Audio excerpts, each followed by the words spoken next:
Welcome back, Connecting Point. We are picking up our study through the life of David in 1 Samuel chapter 26 this week. And we have a funny story this week in that it is repeating a story that we read just 2 weeks back in chapter 24. And it's not exactly repeating it, but it seems to be kind of repeating it. And the point of this story in 1 Samuel 26 is almost exactly the same as the main point of chapter 24 and chapter 25.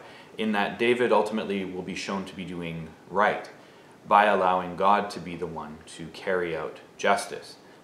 The parallels between chapters 24 and 26 are very numerous, and we will see a couple of new elements introduced, so we'll take a moment to talk about those. But this structure makes some sense when you think about Nicole's point that chapter 25 acts as a bit of a chiastic focal point for the larger set of stories from David's wilderness time, starting in about chapter 20, through to the end of the first section of 1 Samuel. So I wanted to start you off with a table talk, and here's the question that I'm going to ask. Why do we, as human beings, tell the same sorts of stories over and over again? Or maybe even sometimes the exact same story over and over again. All right, go ahead.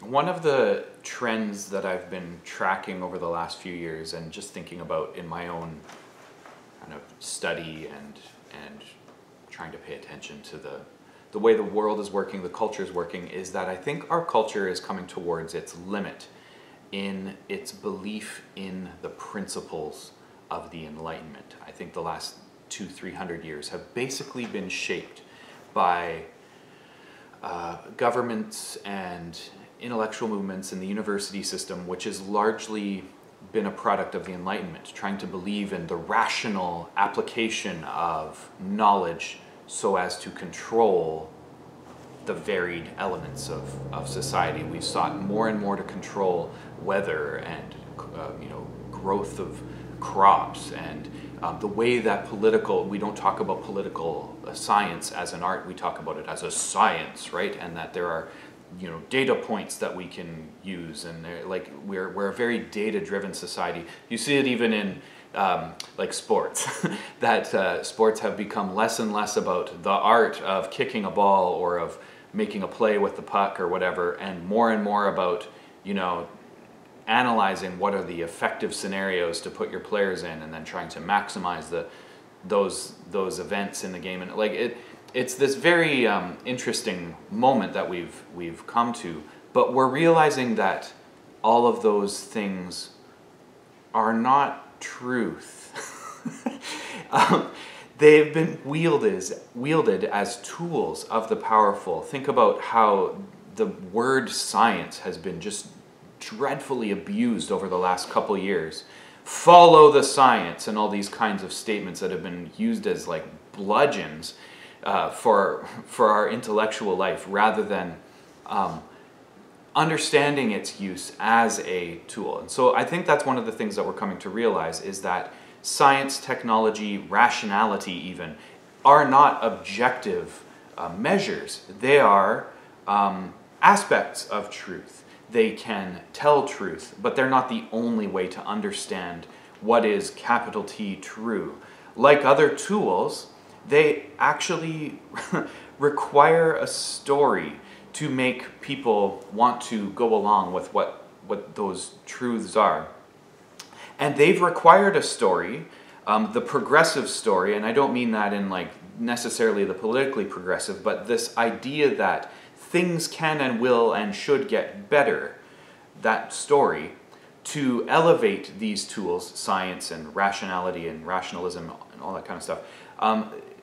They've required that belief in progress to achieve this place of prominence that they've enjoyed in our culture for the last few hundred years. And I'm not going to argue with you that there has been no development made in terms of life expectancies and some of those other things that we can control, and that we have made great strides in. However, one of the things that science and rationalism has failed to deal with is that they don't get at the important story for you and I, which is that our lives are still finite. We are still stuck in this world where we are dealing with moral questions, and where ultimately every single human being, except for one, according to the Christian worldview, is fighting a losing battle with doing the right thing. And we think we can science our way out of these problems, or we think we can rationalize our way out of these problems, and we just will not.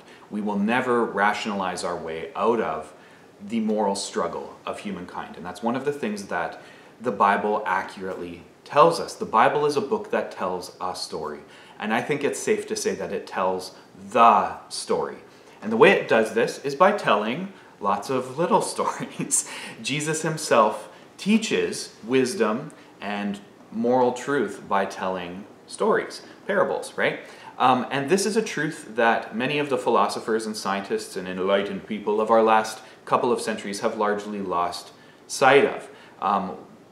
We've tried to make our world one of, we don't talk about wisdom and truth in terms of story. We try to talk about it in terms of equations, or in terms of like philosophical propositions and arguments and logic, or something like that. But our beliefs are really more shaped by story than they are ever shaped by propositions or logical constructions. Stories are stickier in our heads. They get in there, and then they bring alive these abstracted concepts that we know are important, but they make them sharply focused by making them practical. From a young age, we teach children through stories, both positive and negatives, right? Think about The Boy Who Cried Wolf and other like fables like that. That's to teach the story about telling the truth, right? This is a very ancient practice. Arguably the most famous of the Greek stories are Aesop's fables, which are very much doing this work of teaching through storytelling, teaching morals through storytelling. The First Nations, of course, have oral traditions that are all about story. You go all the way around the world, and everybody's telling stories to each other. Wisdom is communicated through story, and this is no less true in the scriptures. We see that the same stories and the same patterns and the same symbols used in the stories get repeated over and over and over in multiple forms throughout the Bible. And I think this is because God knows fundamentally that we're all dealing with the same basic story, that we are sinned and fall short of the glory of God, and that we need a redeemer. But he also understands that we would need to understand ourselves, and we would have to figure out how to connect with different people to help us to understand, kind of our place, and to understand our place in the universe. Chapter 26 sits in here as this repetitive story, that it is a repeated story, and it shows us also the final interaction that we get in 1 Samuel between David and Saul before Saul's untimely, although not unexpected, demise. We'll start our interaction with this text today by reading through the whole chapter. So here we start, 1 Samuel chapter 26, verse 1. The Ziphites came to Saul at Gibeah and said, "Isn't David hiding on the hill of Hakilah near Jeshimon?" So Saul arose and went down to the wilderness of Ziph, accompanied by 3,000 select men of Israel to look for David in the wilderness of Ziph. Saul camped by the road on the hill of Hakilah near Jeshimon, but David was staying in the wilderness. When he realized that Saul had come to the wilderness to find him, David sent scouts and verified that Saul had indeed arrived. And so David set out and went to the place where Saul was camped. David saw the place where Saul and Abner, the son of Ner, the general in command of his army, were sleeping. Now Saul was lying in the entrenchment, and the army was camped all around him. David said to Ahimelech the Hittite and Abishai the son of Zeruiah, Joab's brother, "Who will go down with me to Saul in the camp?" And Abishai replied, "I will go down with you." So David and Abishai approached the army at night and found Saul lying asleep in the entrenchment with his spear stuck in the ground by his head. Abner and the army were lying all around them. Abishai said to David, "Today God has delivered your enemy into your hands. Now let me drive the spear right through him, into the ground with one swift jab. A second jab won't be necessary." But David said to Abishai, "Don't kill him. Who can extend his hand against the Lord's chosen one and remain guiltless?" David went on to say, "As the Lord lives, the Lord himself will strike him down. Either this day will come and he will die, or he will go down into battle and be swept away. But may the Lord prevent me from extending my hand against the Lord's chosen one. Now, take the spear by Saul's head and the jug of water, and let's get out of here." So David took the spear and the jug of the water by Saul's head, and they got out of there. No one saw them or was aware of their presence or woke up. All of them were asleep, for the Lord had caused a deep sleep to fall on them. Then David crossed to the other side and stood on the top of the hill some distance away. There was a considerable distance between them. David called to the army and to Abner, son of Ner. "Won't you answer, Abner?" Abner replied, "Who are you that you've called to the king?" David said to Abner, "Aren't you a man? After all, who is like you in Israel? Why then haven't you protected your lord the king? One of the soldiers came to kill your lord the king. This failure on your part isn't good. As surely as the Lord lives, you people who have not protected your lord, the Lord's chosen one, are as good as dead. Now look where the king's spear and the jug of water that was by his head are." When Saul recognized David's voice, he said, "Is that your voice, my son David?" And David replied, "Yes, it's my voice, my lord the king." He went on to say, "Why is my lord chasing his servant? What have I done? What wrong have I done? So let my lord the king now listen to the words of his servant. If the Lord has incited you against me, may he take delight in an offering. But if men have instigated this, may they be cursed before the Lord. For they've driven me away this day from being united with the Lord's inheritance, saying, 'Go on, serve other gods.' Now don't let my blood fall to the ground away from the Lord's presence. For the king of Israel has gone out to look for a flea the way one looks for a partridge in the hill country." Saul replied, "I have sinned. Come back, my son David. I won't harm you anymore, for you treated my life with value this day. I've behaved foolishly and have made a very terrible mistake." David replied, "Here's the king's spear. Let one of your servants cross over and get it. The Lord rewards each man for his integrity and loyalty. Even though today the Lord delivered you into my hand, I was not willing to extend my hand against the Lord's chosen one. In the same way that what I valued your life this day, may the Lord value my life and deliver me from all danger." Saul replied to David, "May you be rewarded, my son David. You will without question be successful." And so David went on his way, and Saul returned to his place. So let's start by naming some of the parallels that we see between the two texts. To start with, between chapter 24 and chapter 26, to start with, we have the same location.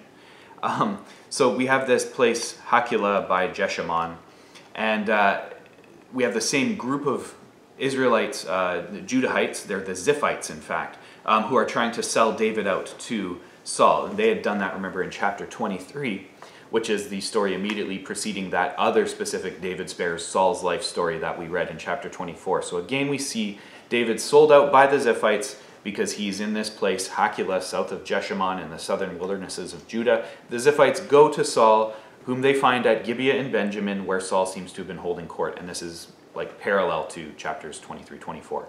Secondly, Saul's army goes with him, and it's the exact same number that's named, 3,000 men who are identified as going along with him. And like in chapter 24, Saul is unable to locate David, and his army proves to be less competent, shall we say, than David's band of men. And remember, of course, the details in chapter 24 are that Saul goes into a cave to relieve himself, and he's not accompanied by a guard, apparently. And David and his men are hiding back there, and David has an opportunity to kill Saul. Thirdly, we see the same tone taken between David and Saul in their interaction. So David shows off his proper character, his righteousness, and his faithfulness by not assaulting the anointed leader and the one that God had anointed. And Saul confesses both his own failure and the success of David. So these parallels have led to scholars kind of splitting over the question of how many times this actual event took place, whether this is actually just a retelling of the same story with different kind of supplementary details, or whether this actually is a second event that takes place after Abigail, the Abigail story that we read in chapter 25. Is there actually a separate event? Are these different accounts of the same event? Are there two separate, like what's actually going on here? And sadly, kind of the answer is unclear. One of the things that we'll notice about Samuel's narrative structure is that there are parts of it that are just going to be told out of order, or that have been recorded in their particular location for the sake of thematic or structural considerations and cohesion. And we're going to see that a couple more times throughout our study through 1st and 2nd Samuel. But for now, what I want you to do is to take a moment to think about some of the differences between chapters 24 and 26. and see what the author is wanting to accentuate based on those differences. So here's the table talk. What differences do you see from chapter 24 to 26? You probably noticed a few differences from chapters 24 to chapter 26, but I want to highlight two of them particularly today before we wrap up with some further observations. So the first one is that the actions taken by David are different in their specifics. In chapter 24, David cuts off the corner of Saul's cloak while Saul is relieving himself, I guess. And here in chapter 26, David swipes Saul's spear and his water jug, which lend us to think about the symbolism of these particular items that David takes. I don't know if you caught it last week that Nicole was referring back to the symbols of the sword and the bread in David's interactions with Abigail, and that these were the same symbols that were significant when David first went on the run and escaped to Nob, where he was given by the priests there the sword of Goliath, a picture of authority and violence, and also the bread for the priest, the shewbread, a picture of nourishment and God's provision. Samuel, the narrative of Samuel is just marvelous at weaving these symbolic details back through the text. So keep your eyes out for like props as you go through the Samuel narrative. In our text today, we see Saul's spear taken from him. Recall that Saul's attempted murder weapon of choice when David was living at court was the spear. You can go back to chapter 19, 9 and 10 to see a spear wobbling in the wall. Recall that as well, when Saul is approached by Doeg to go after David, Saul is sitting under a tamarisk tree with his spear in his hand. He's kind of waving it around all menacingly. Chapter 22, verse 6. That story ends with Doeg murdering all of those poor priests at Nob. And so what we have here is a spear representing violence, and it does seem particularly to represent Saul's illegitimate wielding of violence in this sequence of the story. David removes it from him, right? It's a rich moment where David removes the illegitimate violence from Saul's capacity. Like he no longer has the ability to do this. Note also the water jug. Water doesn't really play a significant role in Samuel's narrative, aside from how important it is, kind of generally speaking, in Hebrew imagery. We kind of take this one for granted in Canada, which has just a ton of fresh water that's ready to use. But in an Iron Age Hebrew context, water, especially like calmed, usable, drinkable water, is extremely significant. We see one heavily symbolic instance of it in 1 Samuel, back in chapter 7, you may recall from a while ago, when Samuel is leading Israel in drawing water from a well and then pouring it out onto the ground to demonstrate them pouring out their hearts in contrition for their sin. Calm, usable, drinkable water is life, and it represents cleaning and nourishing again. And raising of crops, right? The water pouring out that Samuel does demonstrates Israel needing to pour themselves out to acknowledge that God is truly the Lord of their lives. And in some sense, David stealing Saul's water shows his ability to take away Saul's life, to take away his connection to the Lord of life.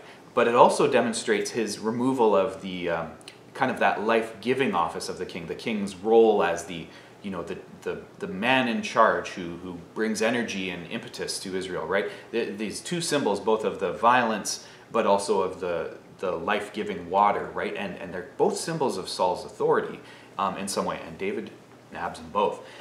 The second other significant difference we see here is who is all named in this story. Back in chapter 24, only David and Saul are mentioned by name specifically. And here we have secondary characters introduced on both sides of this divide brought into the story, namely Saul's general, Abner, and another Ab name, because it was real, Abishai, one of David's kinsmen, who goes in with David on this commando raid. So we'll start with the guy who's mentioned second, actually, with Abner, Saul's guy. Abner is kind of reflective of Saul's waning power. He's clearly respected by David on some level, right? David says, "Aren't you a man? I thought you were like the tough guy here," right? And he acknowledges that he's a tough guy. David's speech to Abner honors him, but also chastises him, because he fell asleep on the job. In the coming weeks, we're going to see just how honored Abner is in Israel when he will end up being killed during the course of kind of the little bit of infighting between David's side and Saul's side after Saul's death. Abner is shown to be both loyal and brave. David calls him out for sleeping on the job, and we find out after this call out that it was in fact God who had provided this deep sleep for Saul and for all of his army. Saul is clearly complacent with his numerical advantage over David, and probably on some level he trusts in David's good intentions towards him, such that he not have a watch set. It seems confusing why this is going down the way it is. Abner is acting as Saul's right hand, and he kind of fails to hold up his end of the bargain here. But interestingly, we see then in the interaction between David and Saul that David acknowledges Saul as the king, but this is with Abner, David's interaction with Abner. He starts by acknowledging Saul as the king, but then he ramps up his language to describe Saul, maybe, as the Lord's anointed. It is verse 16. You have not protected the Lord's chosen one, and you are as good as dead.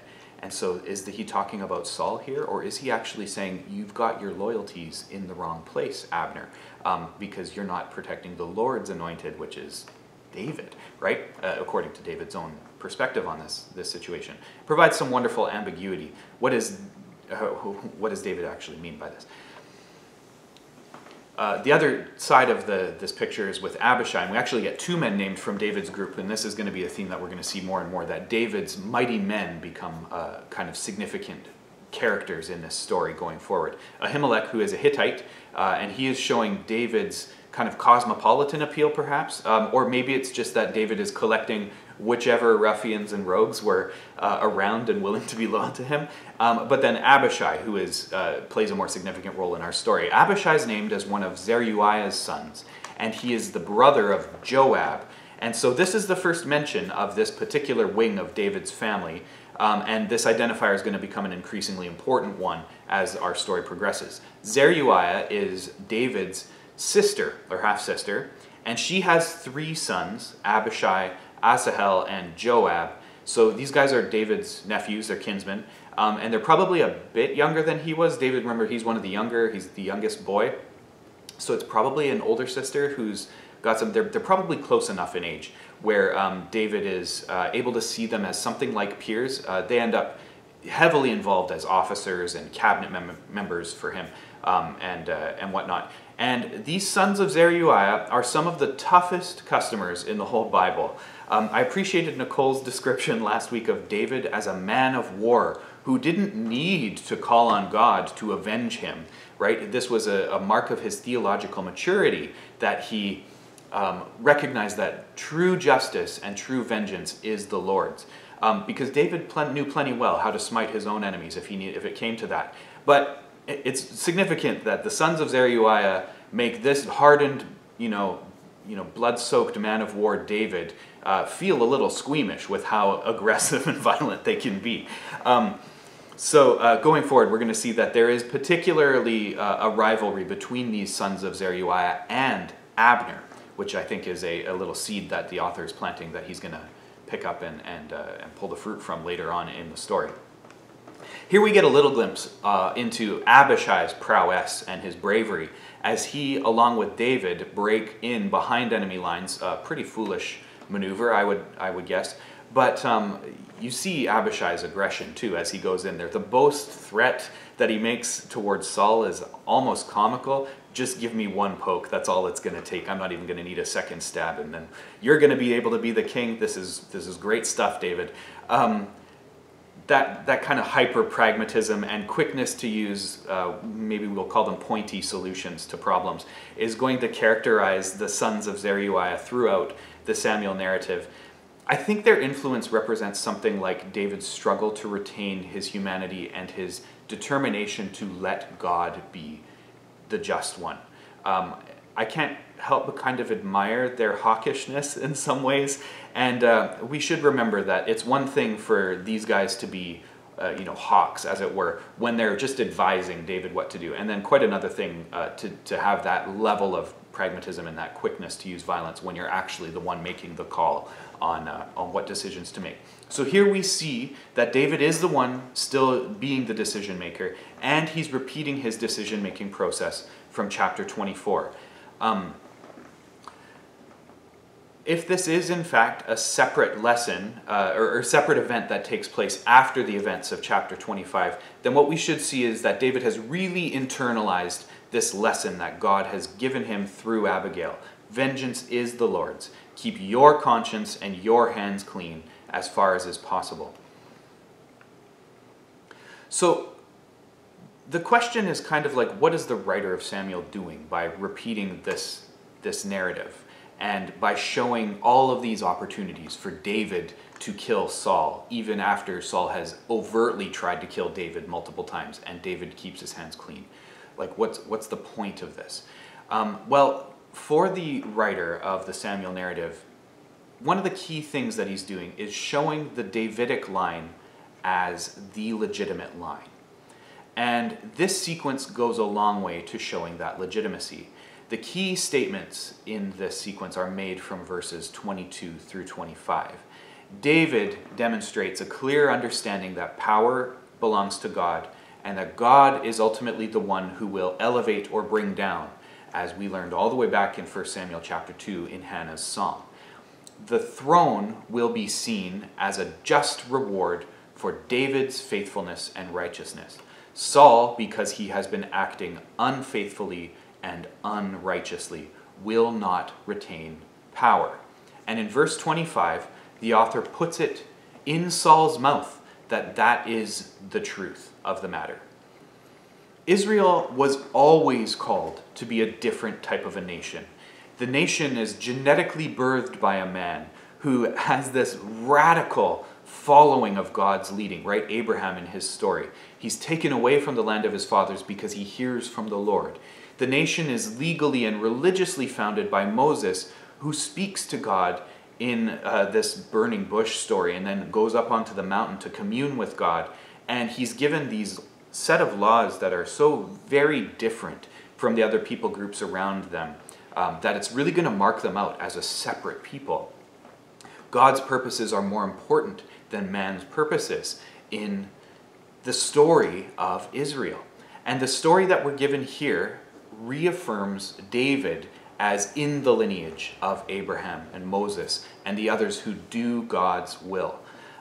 We're not going to be following a common man throughout the stories of these kings, if you kind of chase out the Kings and Chronicles and Samuel narratives. But what you're left with is a clear prophetic bent rather than a kingly bent in terms of how these kings are going to be measured.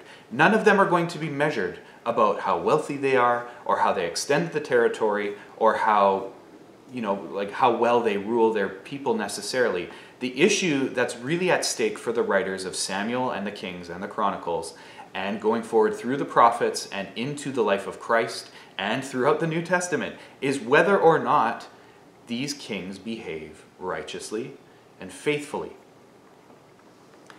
And that's a very interesting thing to do. I get to talk about history quite a lot for my day job as a high school humanities teacher, and we end up, in the course of such things, talking a lot about the great, quote-unquote, figures of history. And it's an interesting discussion to have with my students to think about the differentiation between greatness, historically, and goodness.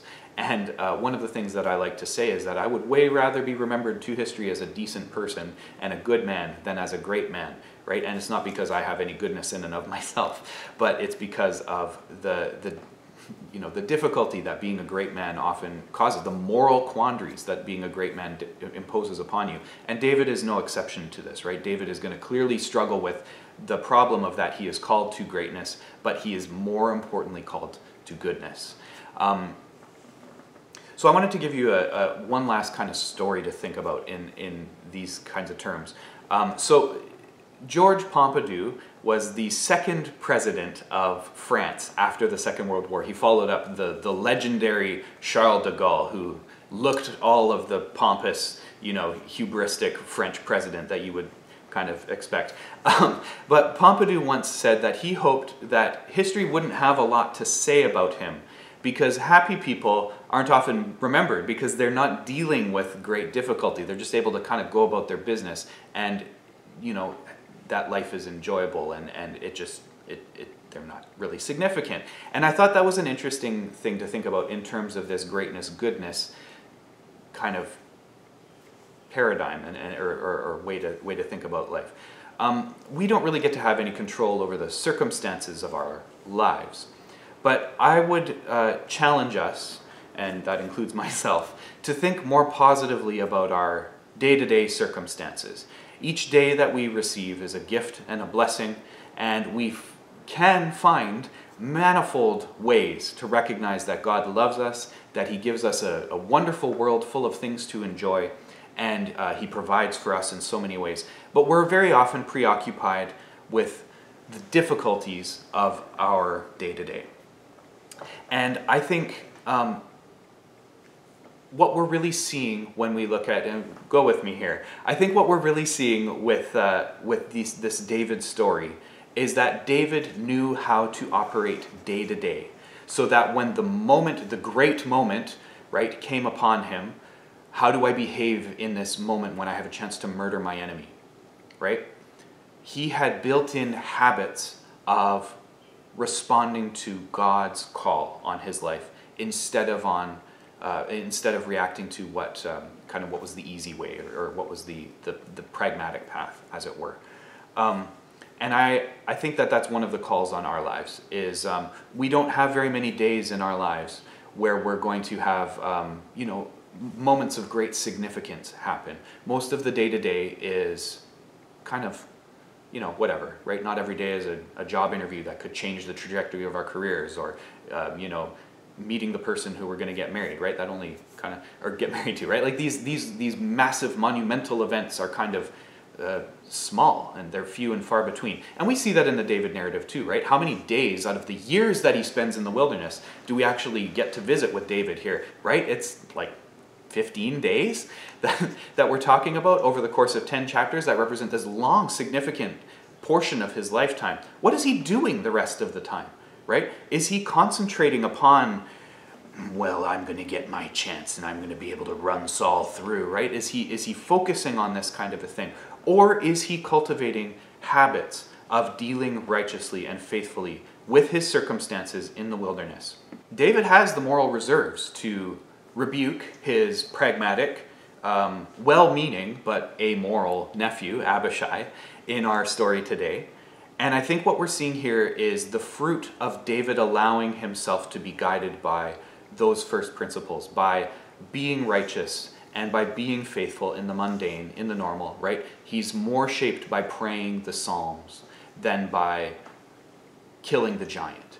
And I think that's where we see David really being victorious in this story today. His ultimate focus is on doing the Lord's will, on allowing God to be his vindicator, and then on being faithful with what his responsibilities are day to day, right? His men are well trained. This comes from David. His men are ready to do what is necessary. This comes from David. His men are willing to follow his orders, guided by goodness rather than by greatness. That belongs to David as well, and this is why we can see David as one of the people that we can look to at times, though not all the time, as we read through his story. So I want to take a moment at the end here to give you a table talk, and I want to ask you this question. Are you cultivating habits of righteousness and faithfulness in your day-to-day? What would you change about your habits to make them more conducive to righteousness and faithfulness? All right, have a great week, everybody.